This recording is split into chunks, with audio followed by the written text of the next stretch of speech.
Hi, in this tutorial I'm going to show how to give plain white cardstock this yummy varnished wood look, which you can then incorporate in your projects however you might want.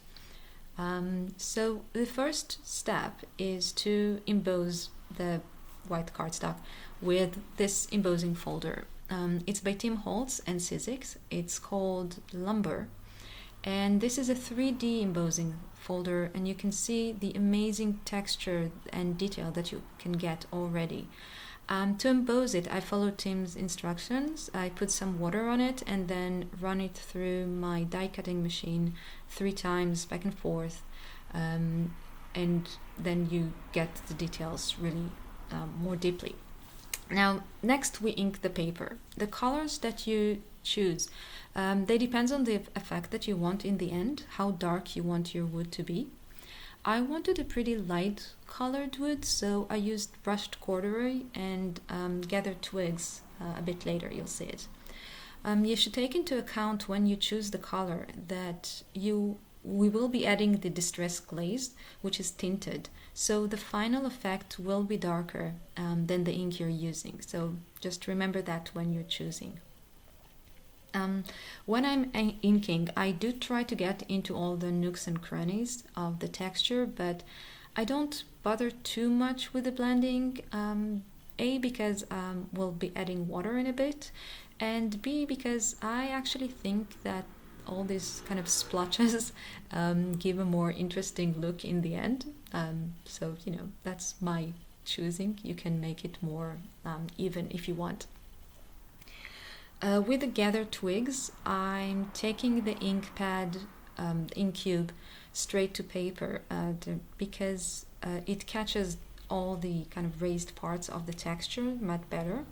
It gives a darker shade this way, and well, it's quick, which is also a beneficial thing. And you can already see that you get this really realistic wood effect just by coloring the ink. Now I'm adding water, particularly in the areas that you have deep grooves in the texture to really get the color in there. I also really like the effect that you get with the water. It looks more like stained wood, like old wood. It looks like it's been through things, which is what I want. So yeah. And I really push the color into the texture. Sometimes I use my fingers because I like getting my fingers in the ink. That's me. Now when I'm happy with it, I'll heat set it. You don't really need to dry the paper before embossing because we will cover the whole thing. But if the paper is wet, it takes longer to emboss, so I prefer to dry it first. And next we will emboss. You need to cover the whole piece of paper with embossing ink. You can use an inking pad, but mine is kind of miserable.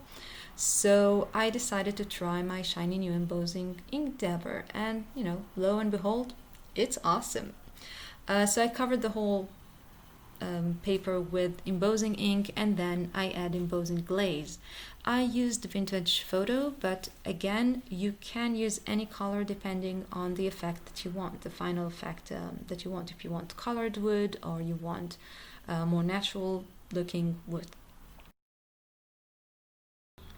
So after we get everything covered with the glaze, I'll bring in my embossing gun and just watch the magic happen as the glaze melts. Yeah, you can see almost immediately that you get this this varnish look.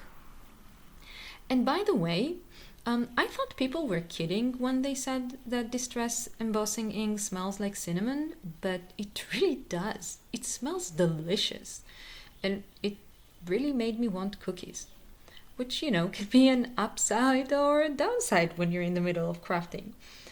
But anyway, back to embossing. When the whole surface is embossed, which doesn't take long at all, by the way, you get this beautiful, shiny, varnished wood look that you can then use as a background or die cut it, whatever you want. It's really, yeah, you can see that it's really pretty. And if you want a more vintagey look, you can use some steel wool and just rub it over the embossing glaze to dull it a bit, dull down the shine. I do it kind of randomly here and there because I like to keep some of the shine around, but yeah, again, your choice. So I hope that you find this interesting, and yeah, thank you very much for watching.